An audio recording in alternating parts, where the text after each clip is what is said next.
Friends, last వీడియోలో lawyers hierarchy గురించి చెప్పుకున్నాం. అంటే లాయర్ ఒక జూనియర్ స్థాయి నుండి పై స్థాయి వరకు వెళ్ళటానికి ఏమేమి హోదాలుంటాయి, క్యాడర్స్. అయితే ముందుగా జూనియర్ లాయర్‌గా కెరీర్ ప్రారంభించిన వ్యక్తి, అంటే ముందుగా జూనియర్ లాయర్‌గా కొత్తగా కెరీర్ ప్రారంభించిన వ్యక్తి, జూనియర్‌గా కెరీర్‌లో కొత్తగా ఏం పనులు చేస్తుంటాడు, సీనియర్స్ కూడా ఏమేం వర్క్స్ చెప్తారు, ఏం గైడెన్స్ ఇస్తారు, అసలు జూనియర్స్ ఆ టైంలో ఏం చేస్తుంటారనేటటువంటి విషయాలు ఈ వీడియోలో తెలుసుకుందాం. ఎందుకంటే కొత్తగా ప్రాక్టీస్‌లోకొచ్చిన వ్యక్తి ఒక సీనియర్ గారి దగ్గర జాయిన్ అయినప్పుడు సార్ ఏం చెప్తారు, ఏం చేయాలి, ఆ పదాలేంటి అనేవి కొత్త కొత్తగా ఉంటాయి కాబట్టి ఫస్ట్‌గా ఏం చేస్తాడనేది ఇప్పుడు చెప్తున్నాను. అంటే మొదటి రోజుల్లో చేసే ముఖ్యమైన పనులుంటాయన్నమాట. అంటే కొత్తగా అడుగుపెట్టిన వ్యక్తి జూనియర్ లాయర్‌కి ఏందంటే కొన్ని నెలలు, కొన్ని సంవత్సరాల వరకు చాలా ముఖ్యంగా ఉంటాయి. ఎందుకంటే కాలేజీలో చట్టాలు చదివినా ప్రాక్టికల్‌గా ఎలా చేయాలో తెలీదు కాబట్టి ఈ విషయాలు తెలియజేస్తున్నాను. ముఖ్యమైనటువంటి టైటిల్స్ అంటే ఏం చెప్తుంటారనేది చెప్తాను వన్ బై వన్. ఒకటి పాస్ ఓవర్ అడగటం, అడ్జర్న్‌మెంట్ అంటే వాయిదా అడగటం, కౌంటర్ ఫైలింగ్ చేయటము, అఫిడవిట్ డ్రాఫ్టింగ్ చేయటము, మెమో ఫైలింగ్ చేయటము, వకాలత్ ప్రిపేర్ చేయటము, కేస్ బండిల్ ప్రిపేర్ చేయటము, సర్టిఫైడ్ కాపీస్ కావాలని చెప్పేసి సీనియర్ గారు పంపించారని అప్లికేషన్ పెట్టడము, కేసు స్టేటస్ వెరిఫికేట్ చేయటము, లీగల్ రిసర్చ్ చేయటము, ఇట్లా అనేక రకాలుగా ఉంటాయి. ముఖ్యమైనయి ఇప్పుడు వన్ బై వన్ నేను చెప్తాను. మీనింగ్ తోటి ఒక జూనియర్ కొత్తగా వచ్చాడు. సార్‌ల ఆఫీస్‌లో జాయిన్ అయ్యాడు. సార్‌ని కలిసాడు. అప్పుడు సార్ చెప్పారు. పాస్ ఓవర్ ఈరోజు అడగండి అని. అప్పుడు మనం ఈరోజు మనం పాస్ ఓవర్ అడుగుతున్నాము అని నోట్ చేసుకోవాలి. అంటే కొత్తగా వచ్చాడు కదా! ఫస్ట్ నేను పాస్ ఓవర్ అడుగుతున్నాను. అంటే కేసును వెంటనే కాకుండా కొద్దిసేపటి తర్వాత పిలవమని కోర్ట్‌ని కోరటం. అంటే మా సీనియర్ గారు మరో కోర్ట్‌లో ఉన్నారండి. Your honour kindly pass over the matter. Senior రాకపోయినప్పుడు లేదా పార్టీ ఇంకా రాలేదని చెప్పేసి తెలిసినప్పుడు వెళ్లి మనం ఇలా అడుగుతుంటాం అన్నమాట. తర్వాత ఇది రాసుకున్న తర్వాత ఒక 2 రోజులకో, 3 రోజులకో, ఒక వారం తర్వాత సంథింగ్ సీనియర్ గారు పంపించారు. అడ్జర్న్‌మెంట్ అడిగిరండి అని.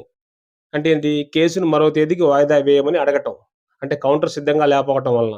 అప్పుడు మనం ఏం చెప్పొచ్చు కోర్ట్‌లో kindly grant short adjournment sir your honour అని చెప్పి మనం అడగొచ్చనమాట. అట్లా అనేక రకాల వర్క్స్ ఉంటాయి. మరొక ముఖ్యమైనది కౌంటర్ ఫైలింగ్. ఎదుటి పార్టీ పిటిషన్‌కు సమాధానం ఇవ్వటం. అంటే మన దగ్గరికొచ్చి ఒక క్లయింటు సార్ నా మీద కేసు వేశారన్నప్పుడు, నా తప్పేం లేదని చెప్పేసి కౌంటర్ రాసుకొని, డ్రాఫ్టింగ్ చేసుకొని, ఉదాహరణకు బెయిల్ పిటిషన్‌కి, ప్రాసిక్యూషన్ కౌంటర్స్ చేస్తుంటాం అనమాట. ఈ విధంగా జూనియర్స్ వర్క్ చేస్తుంటారనమాట. అంటే ఫ్యాక్ట్స్ సేకరించి డ్రాఫ్ట్ సిద్ధం చేయటం. అఫిడవిట్ డ్రాఫ్టింగ్ కూడా చేస్తుంటారు. అంటే ఏంటి? వాస్తవాలను ప్రమాణపూర్వకంగా రాయటం. ఎగ్జాంపులు క్లయింట్ వివరాలు తీసుకొని డ్రాఫ్ట్ తయారు చేయటం. మరొక ముఖ్యమైనది మెమో ఫైలింగ్. అంటే కోర్ట్‌కి సమాచారం ఇవ్వటం అనమాట. అంటే వకీల్ మార్పు చేసిన డాక్యుమెంట్ ఫైలింగ్ చేసి మెమో ఇస్తుంటారు. ఇది జూనియర్ చేసే వర్క్ అనమాట. మరొక ముఖ్యమైన జూనియర్స్ వర్క్ వకాలత్ ప్రిపరేషన్.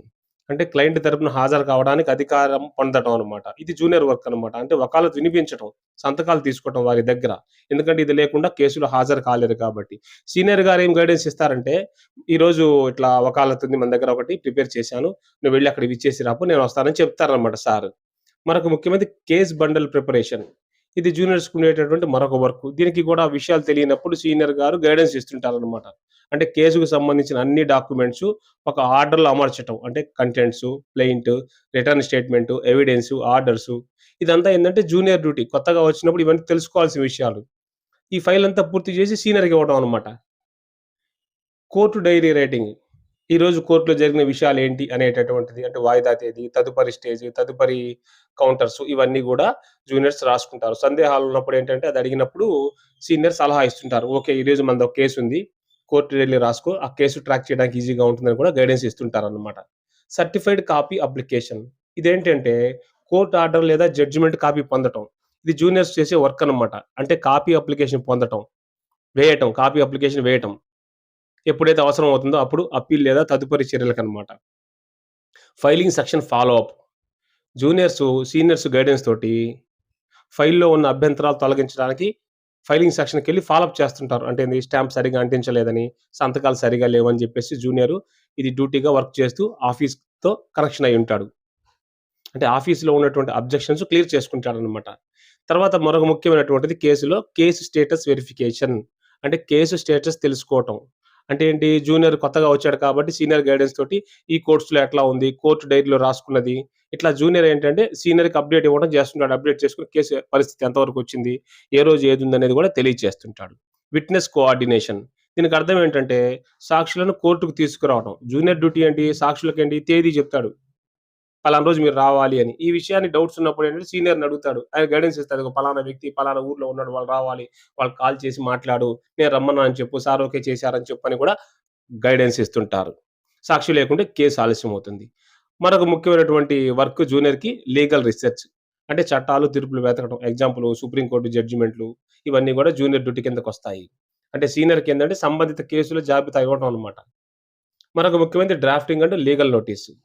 కోర్ట్‌కెళ్ళే ముందు నోటీస్ పంపటం. అంటే money recovery, property dispute, divorce matters ఇవన్నీ కూడా డ్రాఫ్ట్ తయారు చేసి సందేహాలుంటే సీనియర్ గైడెన్స్ తీసుకొని తయారు చేసి నేర్చుకోవడం జరుగుతుంది. మెన్షనింగ్ ద మ్యాటర్ మీనింగ్ అన్నమాట. అత్యవసర కేసులు కోర్టుకు దృష్టికి రావడం. అంటే స్టే పిటిషను, అర్జెంట్ బెయిలు ఇట్లాంటియి. అంటే ఏంది? May I mention the matter for urgent listing your honour అని కూడా అడగడం ఉంటుందన్నమాట. అంటే జూనియర్ లాయర్ ముఖ్యంగా 5 నిమిషాలు, 30 నిమిషాల ముందు కోర్ట్‌కి వెళ్ళండి. ప్రతిరోజు డైరీ రాయండి. డ్రాఫ్టింగ్ నేర్చుకోండి. CPC, CrPC evidence, BNS, BNSS మీద పట్టు పెంచుకోండి. అయితే సీనియర్ వాదనలు జాగ్రత్తగా గమనించాలి జూనియర్స్. సందేహాలుంటే సీనియర్‌ని అడగడం వల్ల వాళ్ళు గైడెన్స్ కూడా ఇవ్వడం జరుగుతుంది. కోర్టు సిబ్బందితో రెస్పెక్ట్‌గా మాట్లాడాలన్నమాట. ప్రతి కేసు ఫైల్ చదివి కోర్ట్‌లోకెళ్ళాల. మొదటి 2, 3 సంవత్సరాలు నేర్చుకోవడం పైన దృష్టి పెట్టాలన్నమాట. క్లయింట్‌తో నిజాయితీగా మాట్లాడి ప్రతిరోజు కొత్త చట్టం నేర్చుకోవటం వల్ల మీరు త్వరగా గ్రో అయ్యి ఎక్స్‌పీరియన్స్ వచ్చే అవకాశం ఉంటుంది. ఎక్కువ టైం కూడా పట్టదు. బాగా ఫోకస్ చేసి 1 ఇయర్‌లో సక్సెస్ అయిన వాళ్ళు చాలా మందున్నారు. అయితే ఇక్కడ జూనియర్ లాయర్‌గా మొదట్లో చిన్న చిన్న పనుల్లాగా ఇయి కనిపించినా పాస్ ఓవర్ అడగటం, వాయిదా అడగటం, counter filing, affidavit drafting, copy application, case dairy writing ఇవన్నీ గూడా భవిష్యత్తులో మిమ్మల్ని ఒక మంచి స్థాయికి తీసుకువెళ్ళటానికి, మంచి అడ్వొకేట్‌గా తయారు చేయడానికి ఉపయోగపడతాయి. అంటే జనరల్‌గా చాలామందేందంటే, ఇట్లా సీనియర్ గారి దగ్గర చేస్తున్నాను సార్. వాళ్ళేదో పాస్ ఓవర్ అడగమంటున్నారు, వాయిదాలు అడగమంటున్నారు, డ్రాఫ్టింగ్ చూడమంటున్నారు, ఫైల్‌లు సర్దమంటున్నారు. అక్కడికెళ్ళి అదిచ్చి రమ్మంటున్నారు, ఇదిచ్చి రమ్మంటున్నారు. నాకేం చెప్పడం లేదని అనుకుంటారు. But this is very important basic. You are learning from your senior. At the same time you also focus on your self interest to learn all those things అన్నమాట. అంటే జూనియర్‌గా ప్రాక్టీస్ చేసిన తర్వాత కోర్ట్‌కి వెళ్ళిన తర్వాత వాయిదాలు అడగడమే కాకుండా ఫైలింగు, డ్రాఫ్టింగు, కేస్ నంబరు అంటే OS number అంటే ఏంటి? ఓపీ నంబర్ అంటే ఏంటి? ఆ డ్రాఫ్ట్ మీద ఏముంది? వకాలత్ మీద ప్రతి అక్షరాన్ని కూడా క్షుణ్ణంగా పరిశీలించి ప్రతి అక్షరాన్ని పట్టి నేర్చుకుంటే డ్రాఫ్టింగ్ చేసి జడ్జి గారి ముందు పెట్టే ముందు ప్రాబ్లమ్ రాదు. ఒకవేళ డ్రాఫ్టింగ్ సరిగా లేకుండా సూట్ ఫైల్ చేస్తే, అది రిటర్నొస్తే, రిజెక్ట్ పిటిషన్ అయితే, ఆ బాధ్యత ఎక్కువగా సీనియర్‌తో పాటుగా మీకు ఉంటుంది. ఎందుకంటే మీరే అక్కడ ఇచ్చారు కాబట్టి. కాబట్టి ఫ్రెండ్స్ నేను బేసిక్స్ అన్నీ చెప్తున్నాను. డీప్‌గా చెప్పడం లేదు. ఇప్పటి సీరీస్ నుంచి రాబోయే రోజుల్లో డీప్ ఇన్వాల్వ్‌మెంట్ అయ్యి చాలా లెంగ్తీ వీడియోస్ చెప్తాను. కాబట్టి వీడియోస్ చూడండి. ఈ వీడియోలో జూనియర్ జనరల్‌గా చేసే పనులు కోర్ట్‌లో ముఖ్యంగా ఉండే 10 పనుల గురించి చెప్పాను. అవి చేసుకుంటూనే మీ సర్కిల్ పెంచుకొని, మీ నాలెడ్జ్ పెంచుకొని, మీరు గూడా వచ్చి ఎవరైనా అడుగుతారు గదా! బాబు నాకు ఒక కేస్ ఉందని చెప్పి అడిగినప్పుడు, అది మన వల్ల కాదనుకోకుండా సీనియర్ గారి సలహా తీసుకొని ఆయనకిచ్చేస్తే ఆయన చేస్తాడు. మీరు గూడా రెండో అడ్వొకేట్‌గా సైన్ చేసి మీరు గూడా రన్నింగ్‌లో ఉంటారు కాబట్టి ఆ విధంగా చేయండి. Thank you for watching. See you in the next video.